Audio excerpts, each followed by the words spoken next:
Hey, we're going to talk today about options for holding your baby while you breastfeed. This is called nursing outside the box, because I want you to kind of think outside the box when it comes to what you may have been told and how you may have been shown how to hold your baby to breastfeed up till now. You may have read books about it, looked on the internet, gone to a breastfeeding class, or even had someone show you in the hospital after your baby was born, or even a lactation consultant.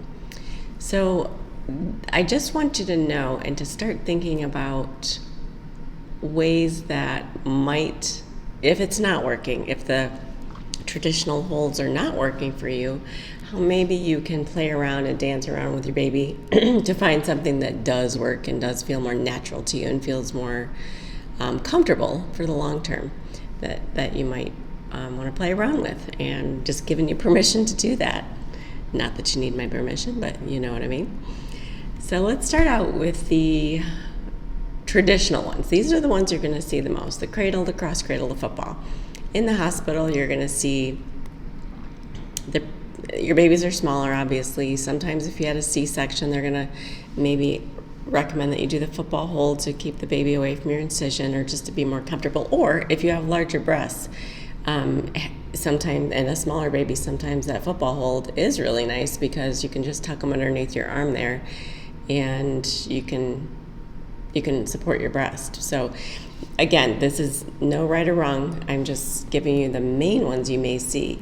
The one in the middle is called the cross cradle, and it's very much like the cradle.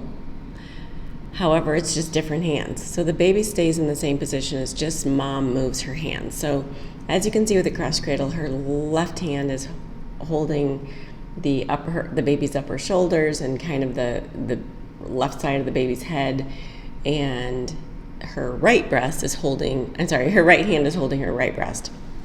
But with the cradle, the baby is laying on the mom's forearm and in the crook of her arm, and her left hand, we don't know what's going on with that one. It's free. It's free to do whatever it wants. So sometimes moms start with a cross cradle to get baby on, and then once things are going well, then they do the switcheroo, and they bring their right arm around to hold the baby, letting go with the left hand, and then their left hand is free.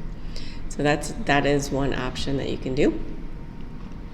And then again, the football is just, the trick about the football is if you have a longer baby or a shorter, if you don't have really large breasts, you may need a pillow behind you. So the baby can be tucked back there, one under the baby and then one behind your back. So the baby can be tucked back there, but not like pushing off the back of that chair. Because if babies feel something on the bottom of their feet, they often it elicits a reflex for them to kind of push off on it. So those are the ones you may see. And here are a couple more that you may see, a little advanced moves. There's Australian hold, where you sit baby up more. And again, she's not touching the baby's head. She's kind of supporting his upper shoulders and back, and letting gravity do a lot of the work. These are good for babies who don't like any other hold, or are a little bit older, or they may have reflux. For a baby who has reflux, and the milk and the stomach acid may be coming up the esophagus and not feeling so great, it's good to use gravity as our friend and have the head way above have the head positioned above the baby's stomach. So instead of having them laying flat on their ground, flat or horizontal, then we can have the baby up. This side lying is one of my favorites, because you're able to lay down. You can put a pillow between your knees. You can put a pillow between your back, or have your husband spoon you or something like that. But that's a really nice one, because mom doesn't have to hold the baby much at all. The bed's doing all the work. Baby still has to be turned in and, facing mom and all that. But it's a lovely one if you can get the hang of that one, especially with an older baby. And then the one in the middle, the scissors and the cradle hold. So this baby's on mom's forearm again, like the cradle hold. It's turned out a little bit, but that's okay. She's just kind of demonstrating here. But notice her left hand is in kind of a scissor. We called it a scissor. We used to call it a cigarette hold. We used to call it well, I still call it like the peace sign, like your two fingers, like you're putting it up like a scissors or a peace sign, are helping direct the baby and get the baby on. So kind of helping the baby, showing the baby where the nipple is, and then when they open up, that her right hand would kind of ideally kind of pull the baby in a little bit closer. So that is the scissor hold, and I want to talk a little bit about that scissor hold and the cradle hold. They fell out of favor when I started doing this in the early 90s. And lactation consultants were not around for, they've only really started being a profession in the 80s. So when I came to the scene, it was a very young profession, and we meant well, and we really wanted to help moms with sore nipples. So we came up with very specific ways of latching babies and how we can improve this system, And one of the ways that we did it is we went away from what moms had always been doing, which is the scissor hold. We said, oh no, you got to do the C hold or the U hold or the cup your breast. We gave a lot more directives about how to hold your breast. And we thought we were doing a really good thing. And for many women, the scissor hold doesn't work, and maybe the C hold and the U hold, those do work. Those have been successful for me in my professional life, doing that. But at some point, after moms get going, they usually drop that and they move on to something more comfortable.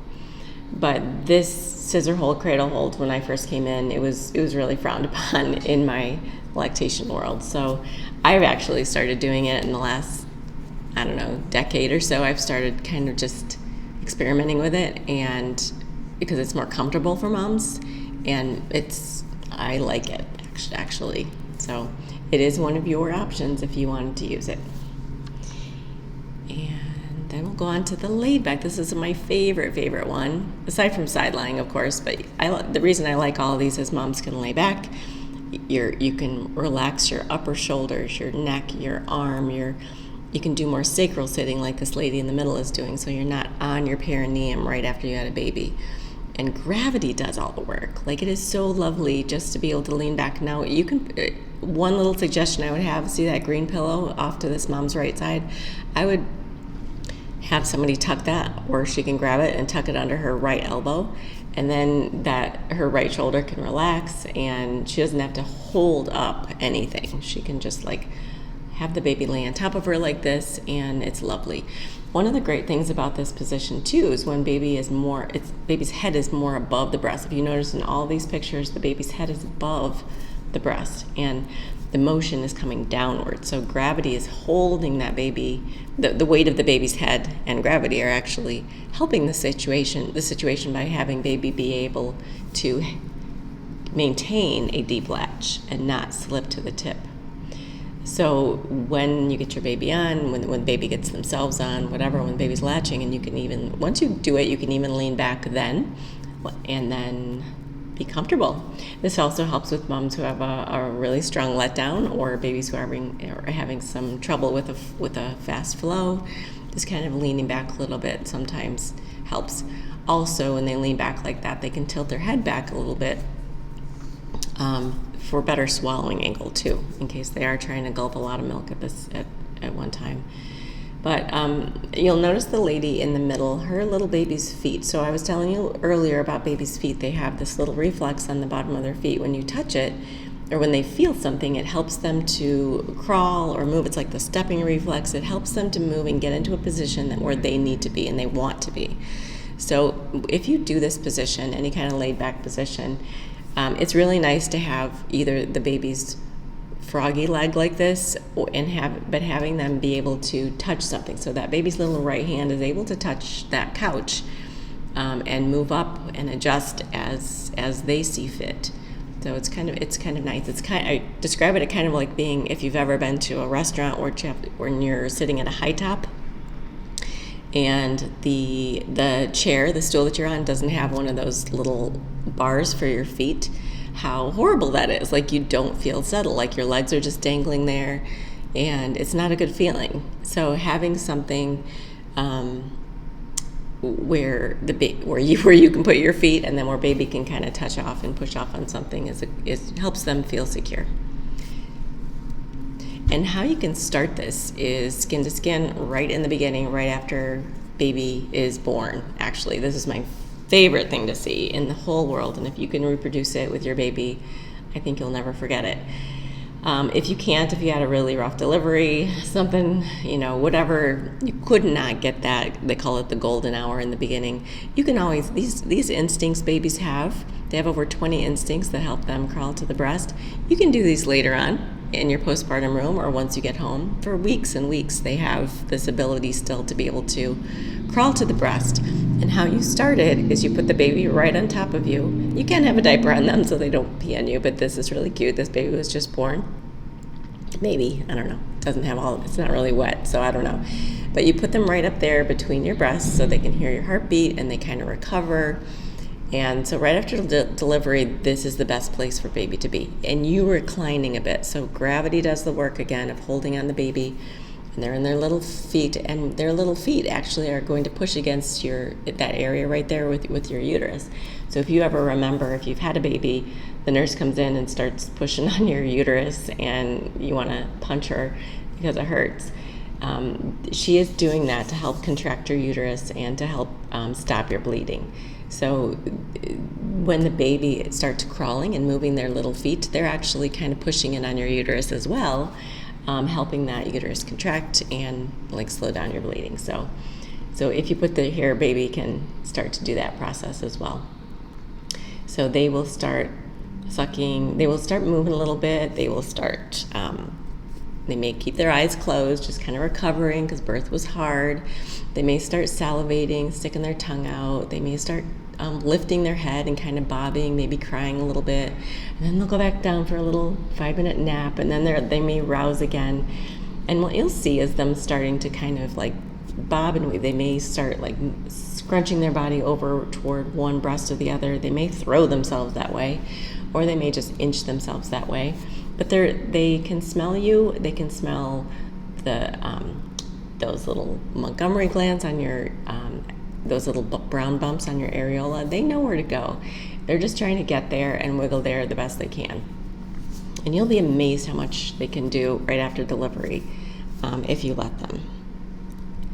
So again, this is just another drawing of how and this whole process might take 30 minutes, it might take an hour, might take 45 minutes, who knows, but you just let them kind of lead the way. And if they're not too mad, they can just kind of scooch over there and do it. And then when they do, and they find this position, this is kind of how they end up, if it's nice for mom anyway. And then again, she would have maybe a firm pillow underneath that left elbow, and then she can just gaze at her baby, no neck strain, no back strain, anything like that. So those usually end up being very beautiful and pain-free latching sessions, I will tell you that. So here is another, so if we think about it, no other mother mammal attaches their infant. Nobody on the planet.